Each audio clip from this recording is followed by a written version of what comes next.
La palabra está tomada de la Biblia latinoamericana en el Antiguo Testamento del libro Segunda de Crónicas. Vamos a leer capítulo 32 y 33. Después de todas estas pruebas de fidelidad de Ezequías, vino Senaquerib, rey de Asur, invadió Judá, sitió 2 ciudades fortificadas y mandó derribar las murallas. Cuando Ezequías vio que Senaquerib venía con intención de atacar a Jerusalén, se reunió con todos los jefes y hombres valerosos y llegaron al acuerdo de cortar las fuentes de aguas que había fuera de la ciudad. Se juntó mucha gente y cortaron todas las fuentes de agua y los estéreos que corrían por los medios del territorio, diciendo: si vienen los asirios, que tengan el agua medida. Con gran ánimo reparó la parte de la muralla que estaban derribada, alzando torres sobre ella. Levantó además otras murallas exterior, fortificó a Milo y a la ciudad de David y fabricó gran cantidad de armas y escudos. Nombró generales al frente de las tropas, los reunió a todos en la plaza de la puerta de la ciudad y hablándole al corazón le dijo: sean fuertes y tengan ánimo, no teman ni se desmayen ante el rey Asur, ni ante todo el ejército que viene con él, porque es más el que está con nosotros que los que están con él. Con él hay una fuerza humana, pero con nosotros está Yahvé, Dios nuestro, para ayudarnos y combatir nuestros combates. El pueblo quedó confortado con la palabra de Ezequías, rey de Judá. Después de esto, Senaquerib, rey de Asur, que estaba sitiado Laquis con todas sus tropas, envió mensajeros a Ezequías, rey de Judá, y a los judíos en Jerusalén para decirle: así dice Senaquerib, rey de Asur: ¿en quién tienen puesta su confianza para permanecer cercado en Jerusalén? No los engaña Ezequías cuando les dice: Yahvé nuestro Dios nos librará de las manos del rey de Asiria. ¿No es culpable de que van a morir de hambre y de sed? ¿No es este mismo Ezequías el que ha quitado los santuarios altos y los altares y ha dicho a Judá y a Jerusalén: ante un solo altar se postrarán y sobre él quemarán incienso?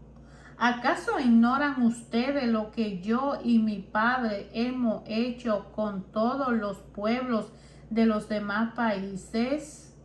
¿Por ventura los dioses de estas naciones han sido capaces de liberar su territorio de mis manos? ¿Quién de entre todos los dioses de aquellas naciones que mi padre exterminaron pudo librar a su pueblo de mis manos? ¿Es que el Dios de ustedes podría liberarse de mis manos?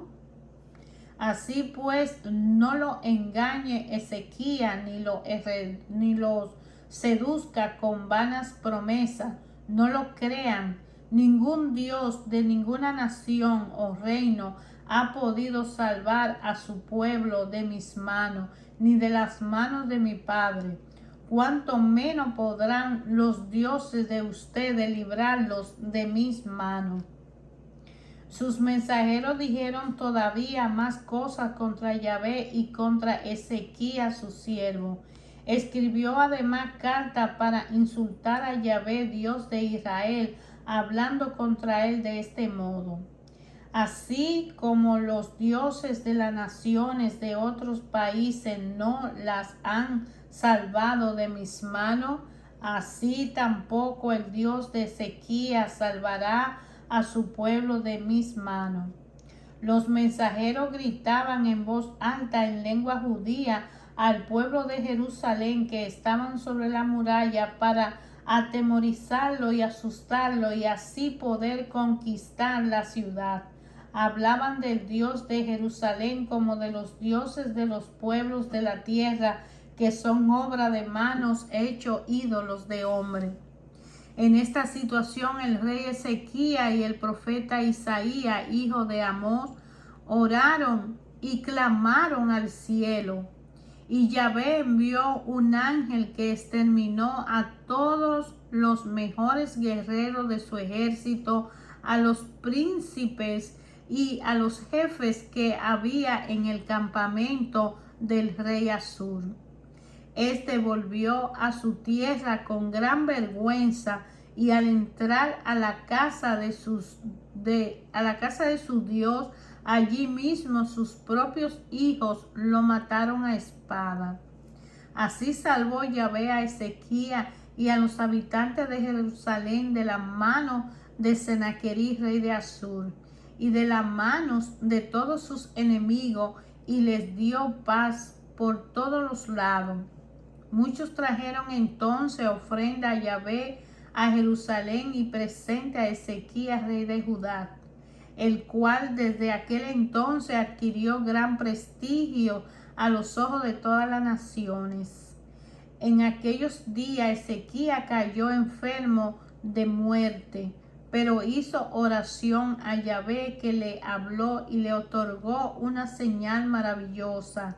Sin embargo, Ezequías no correspondió al bien que había recibido, pues se puso orgulloso su corazón, por lo cual la cólera vino sobre él, sobre Judá y Jerusalén. Mas después de haberse puesto orgulloso, se humilló Ezequías, él y los habitantes de Jerusalén, y por eso no estalló contra ellos la cólera de Yahvé en los días de Ezequías. Ezequías tuvo riqueza y gloria en gran abundancia, adquirió tesoro de plata, oro, piedra preciosa, bálsamos, joyas y de toda suerte de objetos de valor. Se hizo también grandes almacenes para la renta del trigo, mosco, aceite, pesebres para toda clase de ganado, y tenía rebaño en sus pesebres. Se construyó ciudades y adquirió ganado mayor y menor en abundancia, pues Yahvé le había dado muchísimas riquezas. Este mismo Ezequías cortó las salidas superiores de las aguas del Gihón y la condujo bajo tierra a la parte occidental de la ciudad de David. Ezequías tuvo éxito en todas sus empresas. Sin embargo, cuando los principales de Babilonia enviaron embajadores para enterarse de la señal maravillosa ocurrida en el país, Yahvé lo abandonó para probarlo y descubrir todo lo que tenía en su corazón. Lo demás referente a Ezequías y sus obras piadosas está escrito en las visiones de los profetas Isaías, hijo de Amós, y en el libro de los reyes de Judá y de Israel. Murió y lo sepultaron en la subida de los sepulcros de los hijos de David, y todos Judá y todo habitante de Jerusalén le rindieron honores a su muerte. En su lugar reinó su hijo Manasés. Manasés tenía 12 años cuando comenzó a reinar y reinó 55 años en Jerusalén. Hizo el mal a los ojos de Yahvé, imitando las costumbres abominables de las naciones a las que Yahvé quitó el país para dárselo a Israel. Volvió a edificar los santuarios altos de su padre Ezequías, que su padre Ezequías había abandonado. Levantó altares a los Baales, ídolos, hizo troncos sagrados de ídolos, se postró ante todo el ejército de los cielos y le sirvió. Construyó también altares en la casa de Yahvé, a la que Yahvé había dicho: en Jerusalén estará mi nombre para siempre. Edificó altares a todo el ejército de los cielos en los dos patios de la casa de Yahvé, y sacrificó a sus hijos por el fuego en el valle de Ben Hinnom. Practicó la adivinanza, la magia y la hechicería.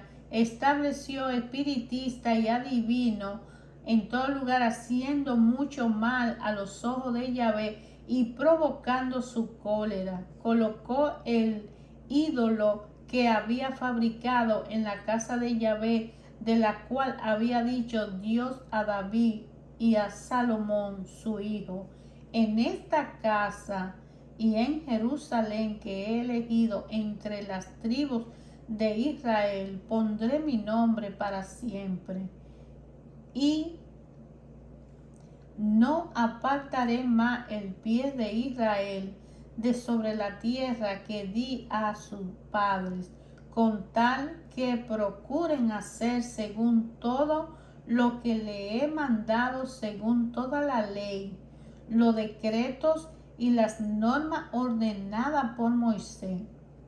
Manasés desvió a Judá y a los habitantes de Jerusalén para que hicieran mayores males que las naciones que Yahvé había exterminado delante de los hijos de Israel.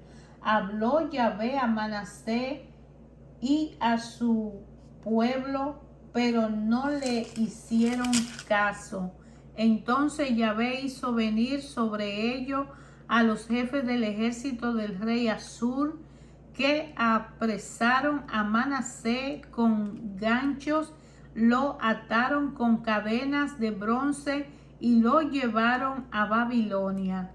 Cuando se vio en angustia, quiso aplacar a Yahvé, su Dios, humillándose profundamente en presencia de Dios de su padre, rezó a él, y Dios accedió, lo escuchó su oración y le concedió que volviera a Jerusalén y reinara nuevamente. Entonces supo Manasés que solo Yahvé es Dios. Después de esto, edificó la muralla exterior de la ciudad de David al occidente de Gihón, en el torrente, hasta la entrada de la puerta de los peces, cercando el Ofel, y la llevó a gran altura. Puso también jefe del ejército en toda la plaza fuerte de Judá. Quitó de la casa de Yahvé todos los dioses extraños, los ídolos y todos los altares que él había puesto anteriormente, que había construido en el cerro de la casa de Yahvé y en Jerusalén, y lo echó fuera de la ciudad. Reedificó el altar de Yahvé y ofreció sacrificio de comunión y de alabanza, y mandó a Judá que sirviera a Yahvé, el Dios de Israel. El pueblo aún ofrecía sacrificio en los lugares altos, pero nada más que a Yahvé. Los demás hechos de Manasés, su oración a Dios y la palabra de los videntes que le hablaron en nombre de Yahvé, Dios de Israel, se encuentran en los hechos de los reyes de Israel. Asimismo su oración y cómo fue escuchada, y todo su pecado y apostasía, los sitios en que edificó santuarios altos y levantó troncos sagrados de ídolos e ídolos, antes de hacer penitencia y de humillarse ante el Padre, están escritos en los hechos de Josac. Y se acostó Manasés con su padre y los sepultaron en el huerto de su casa. En su lugar reinó su hijo Amón. Amón tenía 22 años cuando empezó a reinar, y reinó 2 años en Jerusalén. Hizo el mal a los ojos de Yahvé, como había hecho su padre Manasés, y sirvió a todos los ídolos que había hecho, pero no se humilló delante de Yahvé como lo había hecho su padre Manasés. Al contrario, Amón cometió aún más pecado. Sus servidores conspiraron contra él y le dieron muerte en su casa, pero el pueblo mató a todos los conspiradores y proclamó rey en su lugar a su hijo Josías. Hermanos, ayer, hoy, siempre a través de su palabra, Dios nuestro Padre habla a nuestros corazones. Cuando nosotros estudiamos su palabra, leemos la escritura, escudriñamos las escrituras, la meditamos en nuestro corazón y la rumiamos en nuestra mente, encontramos una conexión directa con el Padre a través de la palabra.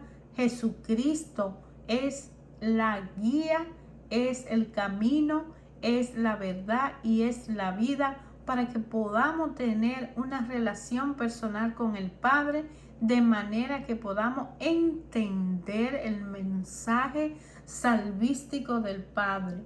Cuando el Padre sacó al pueblo hebreo de la esclavitud para llevarlo hacia una tierra prometida, le dio leyes y le dijo que si cumplían esas leyes iban a ser bendecidos ellos y su casa, y si no cumplían las leyes, la maldición recaía sobre ellos. Hemos visto en el libro Segunda de Crónica una continuidad de reyes que han violado las reglas, que la ley, la norma y los decretos del Padre dado a través del profeta Moisés al pueblo fueron ignorados, pisoteados y profanados. Mas sin embargo, esas personas que lo hicieron, que dieron ese mal ejemplo, tuvieron las consecuencias. Dios Padre es un Padre amoroso y Él le da libre albedrío a cada ser humano. Usted elige lo bueno o usted elige lo que es malo. Supuestamente todo es bueno, supuestamente todo es malo, pero a la voluntad del Padre es bueno, porque Él sabe que no puede evitar un tormento cuando su voluntad se manifiesta en nuestra vida y la cumplimos. De manera que si no cumplimos la voluntad del Padre ante el diario vivir de cada uno de nosotros, podemos estar en problemas y nosotros por nosotros mismos no podemos ser salvos. Necesitamos de la enseñanza. Lo primero es el conocimiento de que somos hijos de un Padre amoroso que nos ama con un amor eterno y que tiene un plan salvístico para nuestra vida a través de su Hijo Jesucristo, que la fuerza del Espíritu Santo nos sostiene en medio de la tormenta y que somos protegidos por sus brazos amorosos que se llaman leyes, normas, los 10 mandamientos, pero no solamente los 10 mandamientos. Lo más importante es amar a Dios sobre todas las cosas y al prójimo como a ti mismo. Porque si tú honras esos 2 mandamientos, tú te evitas los problemas mayores de cada uno de nosotros. Y hermano, no importa cuántas veces te haya caído, lo importante es que te pueda levantar. Hay que humillarse a Dios para que por la alianza que Él hizo con Abraham, con Isaac, con Jacob, el Dios Padre tenga misericordia de nosotros. Él no nos va a aborrecer si nosotros cumplimos con la promesa. Es un mandato. Cada uno de nosotros está obligado a obedecer al Dios omnipotente. Dios se vuelve en contra nuestra a través de violar las normas que Él nos da. Y muchas veces tenemos miedo o desconocemos y no conocemos la grandeza de su amor. Si conocieras al Padre, dice Jesucristo en el Nuevo Testamento, si conociera quién es el que te ama, Si conociera quién te está hablando, como le dijo a la samaritana, tú le darías agua. Y ella dijo, Señor, dame de esa agua. Y esa agua de vida nos da el Padre. Conociendo al Padre, y para conocer al Padre y conocer su amor salvístico tan grande, es necesario que conozcamos a Jesucristo. Y Él dice, yo estoy a la puerta y llamo. Si alguien oye mi voz y abre la puerta, entraré con Él, cenaré con Él y Él conmigo. De manera que es muy fácil. Simplemente vuélvete a Él, y Él no está físicamente. Para ver al Señor se necesita la gracia de su misericordia y de su amor en nuestra vida.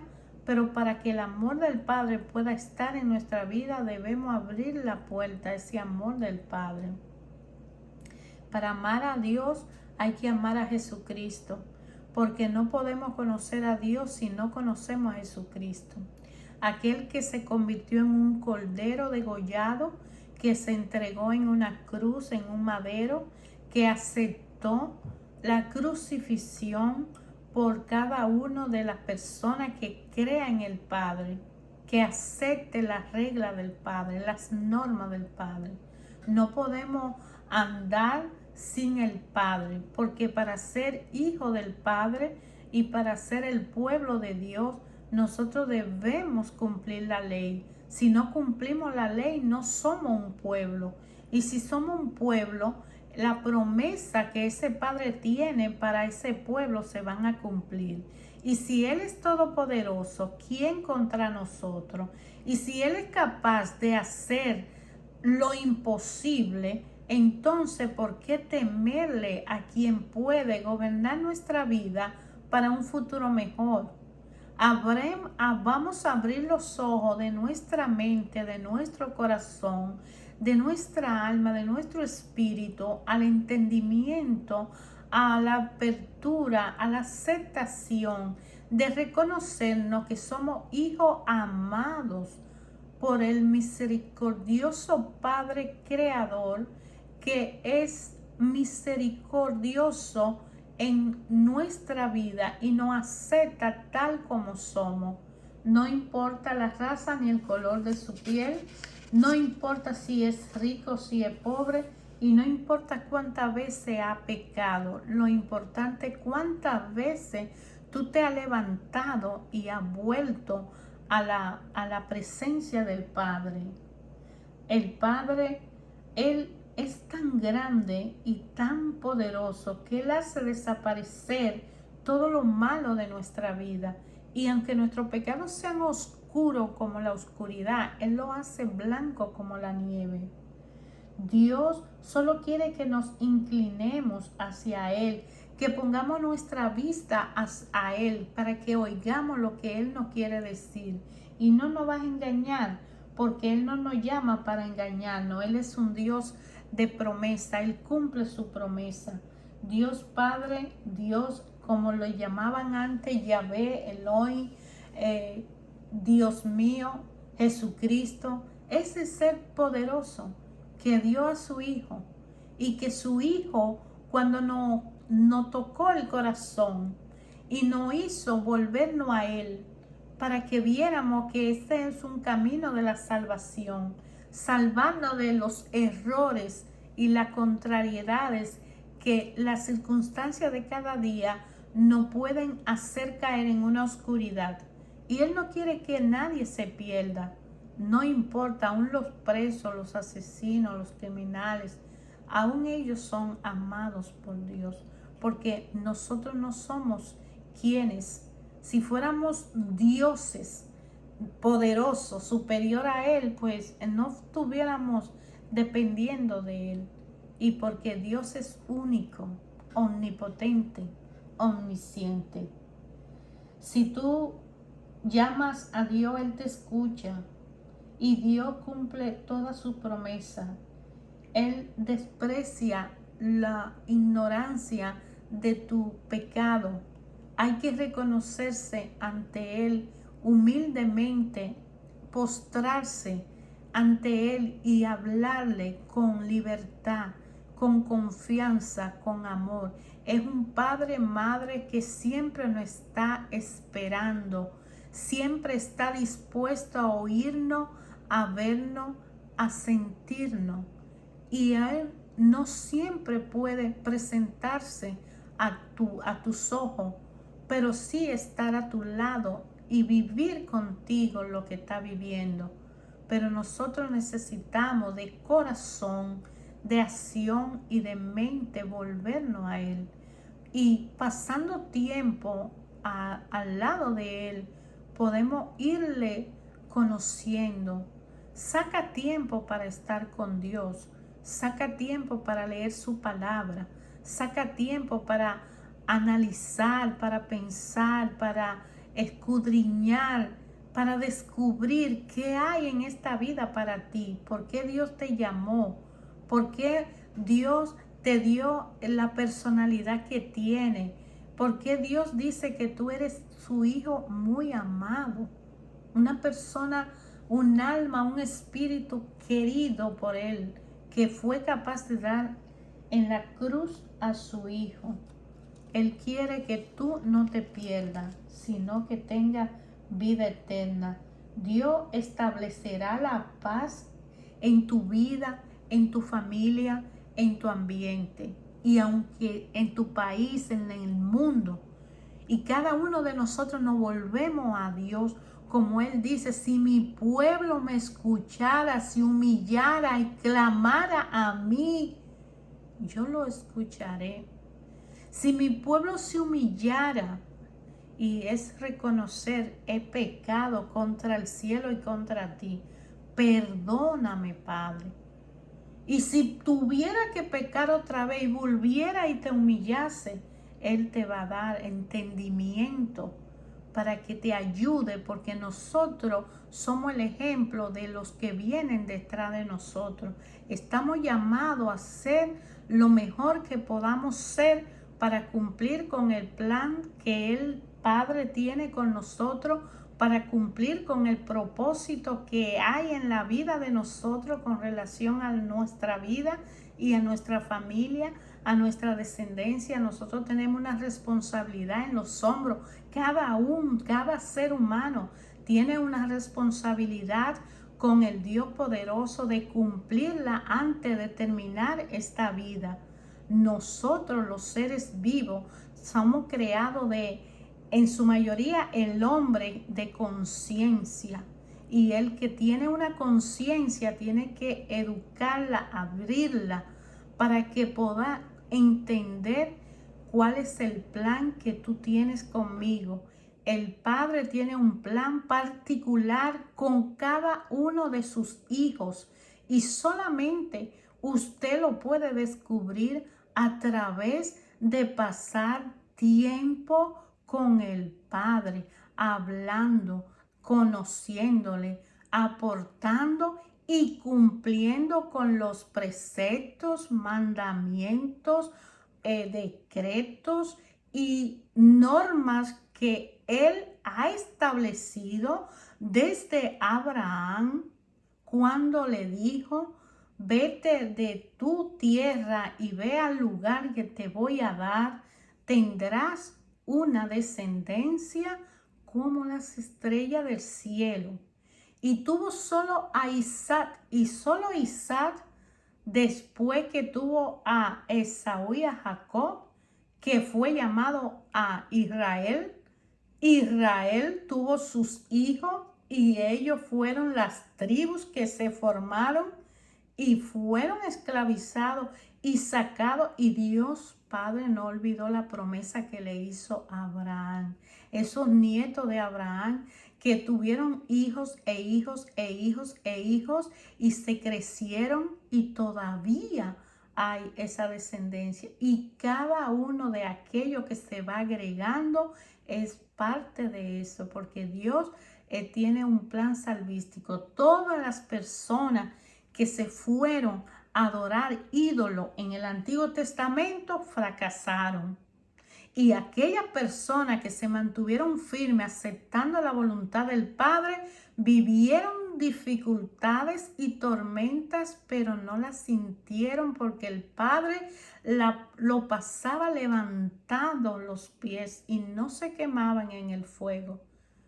Es decir que Dios Padre dice, cada uno de nosotros debe purificarse y vivir su propia vida. Tengo un plan contigo, el plan que el Padre tiene contigo, con Él, con ella y conmigo. Es un plan que solo Él sabe cuál es el propósito de mi vida en la tierra, de tu vida, de la vida de ella, de la vida de él en la tierra, cuál es el propósito. Entonces nosotros somos llamados a tener una familia en disciplina, una familia en orden, una familia consciente, viviendo en el presente cada día, consciente de ser hijos todos amados de un Padre, y debemos dar el ejemplo, los padres a los hijos de los padres, mutuamente, en comunidad, las iglesias, la sociedad, la familia. Es el honor y el centro. Hasta que podamos tener paz en el mundo entero, conversión en los pecadores, unidad en la familia, salud en los enfermos y empatía para orar por las ánimas del purgatorio que no conocieron ese gran misterio salvístico y no tuvieron tiempo de reconocer que eran hijos muy amados del Padre y tuvieron que irse a destiempo. Nosotros estamos llamados a rogarle a Dios, en ponernos en empatía con esas almas y pedirle al Padre que perdone esas almas, para que esas almas, cuando el Padre toque, pueda llevarla a una liberación, a una salvación, porque nadie se pierde. Él no quiere que nadie se pierda, hermano.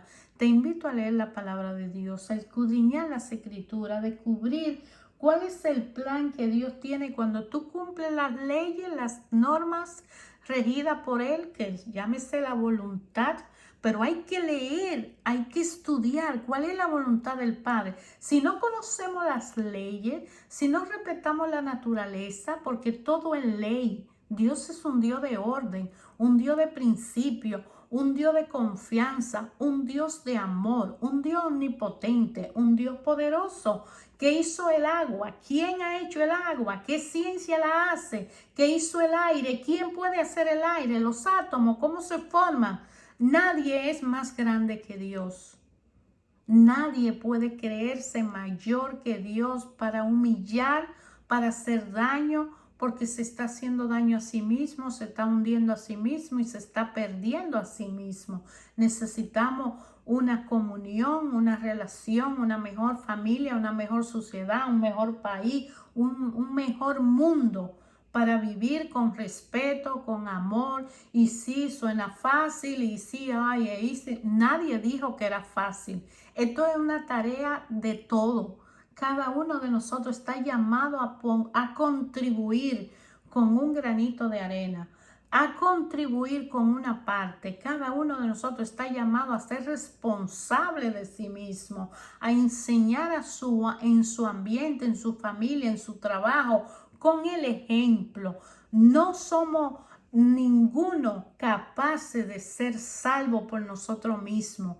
Nosotros no dependemos para ser libre y salvo de nuestra propia fuerza, porque la fuerza humana en nosotros mismos es un orgullo y es un pecado. Nosotros dependemos siempre de la fuerza superior, y la fuerza superior está conectada dentro de nosotros como una chispa de Dios dentro de nosotros. Dios está conectado con nuestro ser, así como una gota de agua del mar no es el mar, pero forma parte. Así cada uno de nosotros es una gotita de Dios, que no es Dios, pero forma parte de Dios. Y cuando Él decide ir a esa gotita, se hace el Dios. Cuando la gotita de agua del mar cae en el mar, se funde en el mar.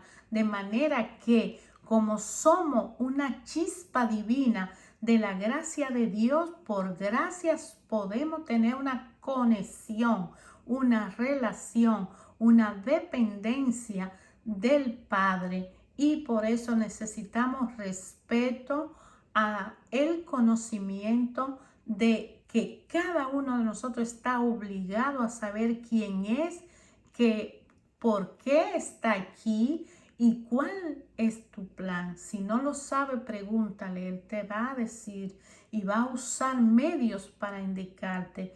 Para eso lo más importante es que tenga tiempo con Dios, te enseña tolerancia, te da los talentos, los dones, la fuerza del Espíritu Santo que viene a buscar y ayudar en ti todo lo necesario para limpiarte, purificarte, para que ante la presencia de Dios Él pueda entrar a ti y ser tú la persona que tú quieres que tú quieres ser y que Él quiere que tú seas.